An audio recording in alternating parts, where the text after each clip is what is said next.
বিসমিল্লাহির রহমানির রহিম। আসসালামু আলাইকুম। আশা করি সবাই ভালো আছেন। তো প্রতিবারের মতো আমি নতুন একটি ভিডিও নিয়ে আসলাম ইলেকট্রিক্যাল ট্রেনিং বিডি চ্যানেলের পক্ষ থেকে।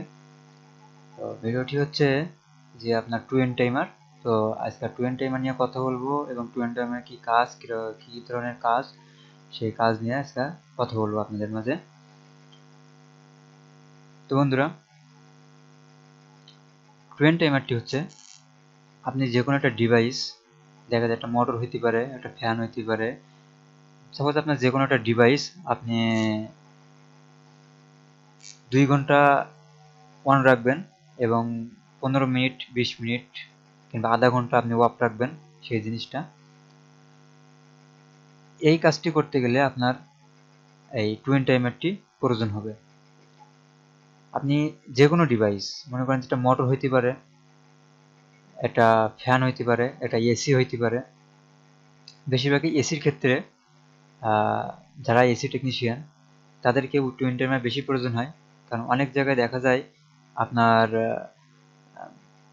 একটা এসি 2 ঘন্টা চলে এবং আধা ঘন্টা, 20 মিনিট, 10 মিনিট এরকম আপনার অফ থাকে। তো সেই জায়গাটায় আপনার এই টু এন্ড টাইমারটি বেশি প্রয়োজন হয়। তো আপনি যে কোনো ডিভাইসে, যে কোনো জায়গায়, আপনি সাপোজ একটা জায়গায় মনে করেন যে একটা ফ্যান, একটা এক্সস্ট ফ্যান একটা রুমের ভিতরে আপনি লাগাচ্ছেন, সেখানে আপনার সেই ফ্যানটি 12 ঘন্টা চলবে এবং এই 12 ঘন্টা চলার ভিতরে দেখা যায় যে আপনার 10 মিনিট কিংবা 15 মিনিট কিংবা আধা ঘন্টা রেস্ট থাকবে, অফ থাকবে। আর 2 ঘন্টা চলবে, আধা ঘন্টা রেস্ট, আবার 2 ঘন্টা চলবে, আবার আধা ঘন্টা রেস্ট। এই কাজটি করতে গেলে আপনার এই টু এন্ড টাইমারটি প্রয়োজন হবে। তো এই গেল টু এন্ড টাইমারের পরিস্থিতি। আর এই টু এন্ড টাইমার যে কানেকশন, সেই কানেকশনটি এখন আপনাদেরকে দেখাই যে কীভাবে টু এন্ড টাইমারের আপনারা কানেকশনটি করবেন। এখানে আপনারা যেগুলো দেখতে পাচ্ছেন, এটা হলো টু এন্ড টাইমার।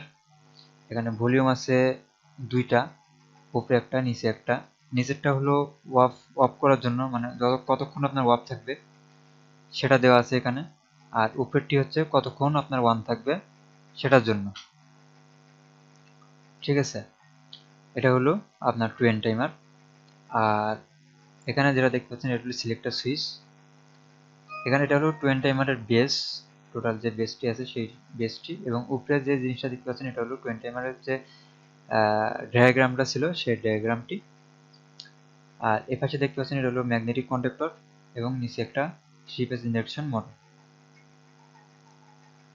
তো আমি এখন এটার যে কানেকশন আছে সেই কানেকশনটি দেখাই।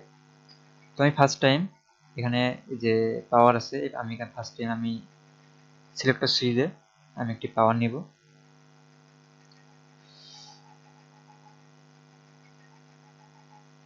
তো সিলেক্টর সুইচে একটি পাওয়ার নিলাম এবং সিলেক্টর সুইচের আউটপুট থেকে একটি পাওয়ার নিয়ে আমি এই টাইমারের কয়েল এবং কমান, কয়েল যেহেতু 7 নাম্বার এবং 8 নাম্বার হলো কমান, তো আমি কয়েল এবং কমান দুইটাতে আমি পাওয়ার দেব।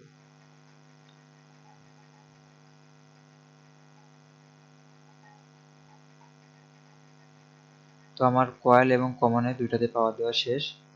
এখন আমি এই টাইমারের এনও থেকে 6 নাম্বার এনও এবং 5 নাম্বার এনসি, এখানে 4 নাম্বার এনসি, 3 নাম্বার এনও।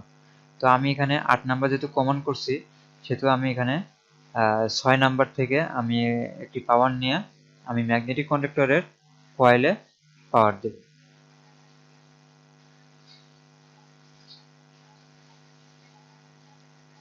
তো এখানে ম্যাগনেটিক কন্ডাক্টরের কয়েলে পাওয়ার দেওয়া শেষ, সিম্পল একটি কানেকশন। এখন আমি এখানে নিউট্রালটি নিব, ম্যাগনেটিক কন্ডাক্টর প্লাস টাইমারের যে নিউট্রালটি আছে এই নিউট্রালটি আমি নিব। তো বন্ধুরা, ভিডিওটি যদি ভালো লাগে তাহলে অবশ্যই আমার ভিডিওটিতে একটা লাইক করবেন আর আমার চ্যানেলটি সবাই সাবস্ক্রাইব করবেন। আর পাশে টাকা বেল আইকনটি অবশ্যই টিক মার্ক দিয়ে রাখবেন, যাতে পরবর্তী কোনো ভিডিও ছাড়লে সবার আগে আপনাদের মাঝে পৌঁছে যায়। তো এখানে আমি নিউট্রালটি নিয়ে নিলাম। নিউট্রালিটি নেওয়ার পরে এখন আমার এখানে কানেকশনটি শেষ। এখানে যে কানেকশনটি ছিল, এখানের মেন যে কানেকশন, সেই কানেকশনটি কিন্তু এখানে শেষ। তো ছোট্ট একটি কানেকশন ছিল টুইন টাইমারের পরিস্থিতি এবং টুইন টাইমার কীভাবে কাজ করে সে বিষয় নিয়ে। তো বন্ধুরা, আজকে এই পর্যন্তই। সকলেই ভালো থাকবেন এবং যারা আমার চ্যানেলটি সাবস্ক্রাইব করে নেয় তারা অবশ্যই চ্যানেলটি সাবস্ক্রাইব করে পাশে থাকবেন। সবাই ভালো থাকবেন। আল্লাহ হাফেজ।